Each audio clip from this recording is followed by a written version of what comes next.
Hello everybody. Today we are going to be replacing the rear wheel bearing and hub assembly on this 2004 Toyota Matrix XR front wheel drive vehicle. This is a pretty easy process on this. Well, for the most part. We'll get into some difficulties. This should be the same process on a Pontiac Vibe and probably a Toyota Corolla as well from about 2003 till 2008. And basically it's going to be the same kind of process on any vehicle that has a hub and bearing type assembly like this, especially front wheel drive vehicles. My 2009 Volvo S60 would have the same kind of setup. Your bolts just may be in slightly different spots, but today we're going to be going over specifically this car. It's my daughter's car, and we're doing a little bit of refurbishing on it, just replacing some of those worn out parts. Like I said, this is a pretty simple assembly. You've got your hub and your bearing all built in. This is the one with ABS, so you got your wheel speed sensor here on it. So you'll have to be careful of that, putting the new one in. The old one, honestly, we don't care about. This flange right here just has 4 bolts, and if you look at the end of this, by the way, there's one end that's kind of rounded like this, and all the rest kind of go in. That goes up, by the way. You've just got these 4 bolts holding it into the spot that it mounts to there. So really you just got to undo these 4 bolts, and I think they're 14 millimeter, and then pop it out. The only problem is, depending on where you live, like I live in Southwest Michigan and we have road salt during the winters. This little section right here slides into a little, piece that holds onto it, and then you've got your backing plate back behind it where your bolts go through to screw into here, clamping it all together. This little area right here is going to have corrosion built up on it, and it's going to be possibly a bear to remove, so you may have to beat the crap out of it. One thing I'm going to try is these bolts here. I'm just going to do them about an eighth of an inch out, and then take a socket and set on each one of the corners and try to tap around to loosen that up too. I'll see if that works a little bit. I don't want to ruin the bolt, so I'm not going to try too heavy on that. If that doesn't work, I'll just start using a big hammer like I did on the other side. So first thing we got to do is get the car up in the air like we have that one, and remove, whoops, sorry about that guys, remove the rear tire. And I don't want to get this shirt dirty and these pants I've got on dirty, so I'm probably going to change clothes, because that, from the brakes being back there, can get pretty nasty. So, and you're gonna have to remove that brake drum, so a lot of dust. Don't wear something you don't want ruined. So let's go take care of that first, and we'll be right back. Alrighty, so here is the back end of the car. Tires off on the ground. I've got a jack and a jack stand just to be extra safe, because I like that. This is a good time to inspect all these other components as well. Strut there has seen better days. Still working okay right now, so I'm not going to mess with it, but at one point in the future I'm going to want to replace that. Hub has to come off the brake hub or brake drum, and I'm going to set you down. Pull that off real quick. This can be a pain. You may need to bump it with a little bit of love, but mine have been recently removed, so it just pulls right off. There's a lot of brake dust inside, so you're going to want to be careful about that. And this might not be a bad time to go get your air compressor and blow all that junk out right there, because you're going to get it all over you otherwise. I am outside, so it is a perfect opportunity to do that. There's a little bit of a wind blowing, so I think I'm going to go do that real quick to clean this up a bit. But basically, if I take a look in the back here, there's 4 bolts, one right there, one over here, and 2 matching ones down below. You can see that one down there, and one over on the other side that we've got to take out. And we've got to remove this clip. Where is it? I'm looking from the other side. Right here. Got to be careful with that too. So let me go get this thing cleaned off and then we'll come back.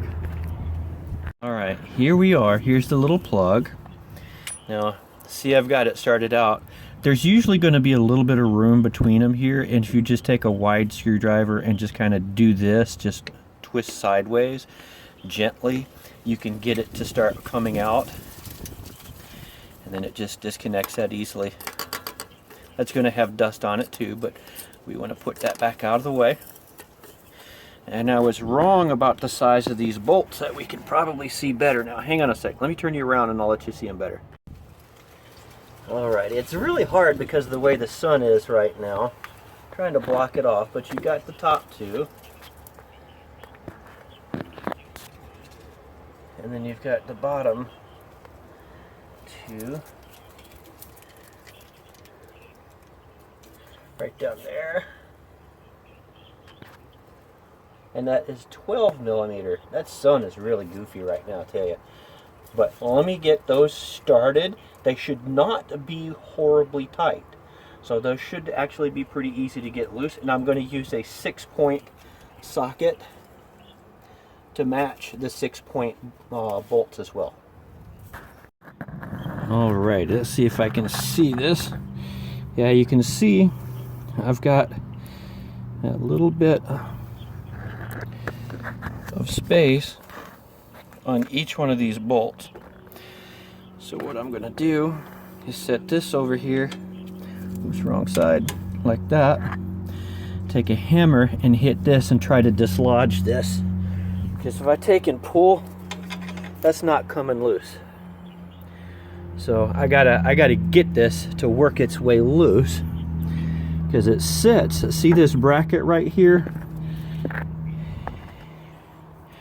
Right there. It's this whole bracket. It's going to be welded, and it's like two plates here. That part, that round part I showed you, is going to be welded to that from corrosion. So we've got to work it loose. So let me take the hammer and see what we can do.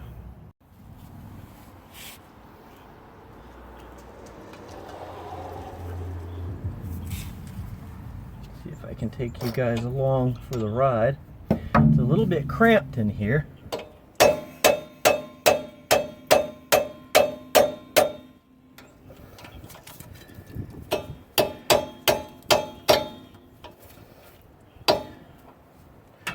You gotta do the best you can. And I'm not hitting everything really hard right now. I'm just trying to do my best to start working things loose.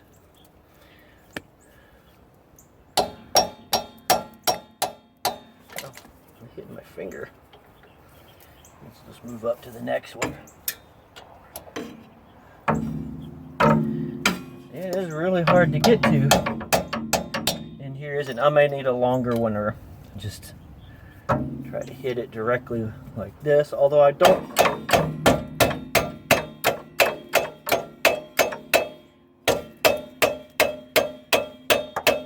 like doing that. But anyway, you're going to have to beat on it a bit.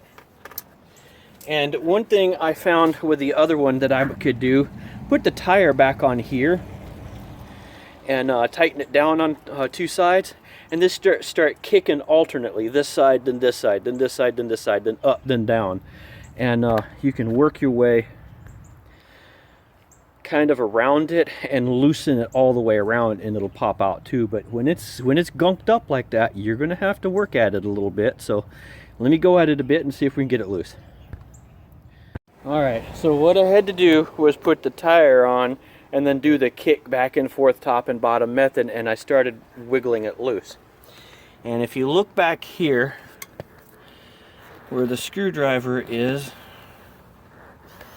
where'd they go? There we go. You'll see it start to separate from this backing. So now I get a screwdriver in here and start hitting it with a hammer or something and loosening it up.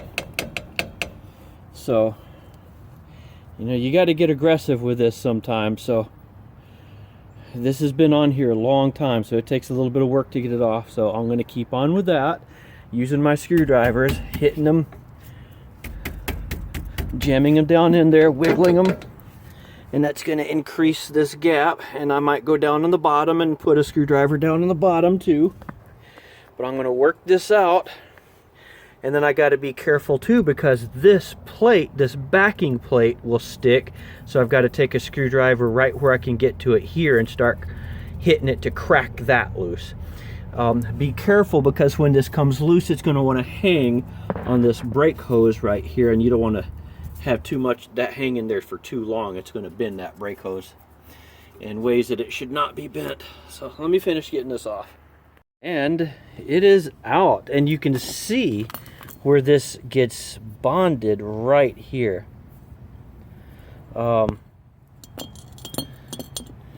It's pretty bad. That gets, and look in the corner there, all that stuff that gets right there. That bonds this backing plate. You can see the stuff right there, and this. So I'm going to take some sandpaper and clean this up first, and then I'm going to take a little bit of copper anti-seize and put in there so that I can put the new one back on. And I've got a bolt just sitting in here. It doesn't thread in, it just sets in the hole to hold this up so that it's not putting tension on that brake line right back there. So let me go get some sandpaper and clean this up a bit. He's down in there in that area. Make sure not to get any on the brake components. Remember, this side that's humped goes up there. But let me get you set up here so you can take a gander. All we got to do is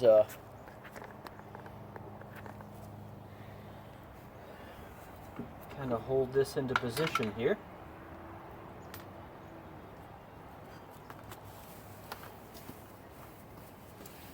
Set this up there.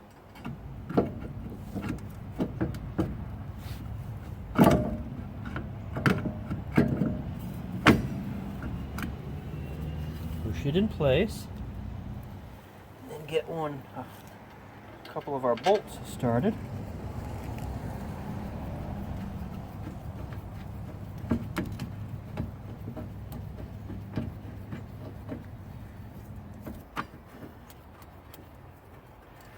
There we go. I just needed to get the threads to grab. Now let's get another one in.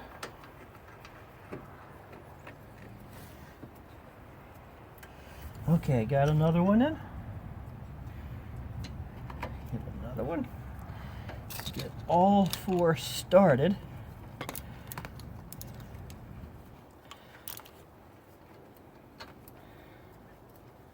Before we do anything, make sure they're not cross-threaded or anything.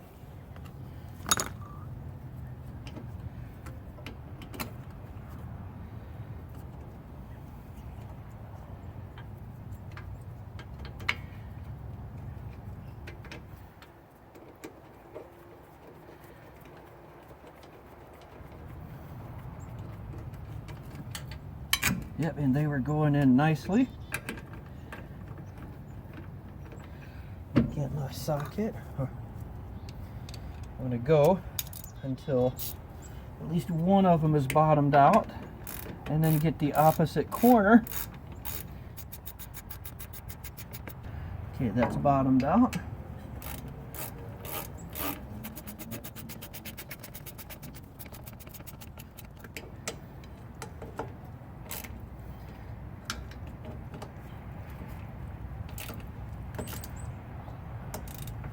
Alright, and I can see everything looks like it's mating up nicely there. So I'm going to continue on and put the rest of those in. Then all I've got to do is put my shield back on, my brake drum back on, and put my tire back on. So let me get to it. And there we go. Wheel is back on the car. Car is on the ground.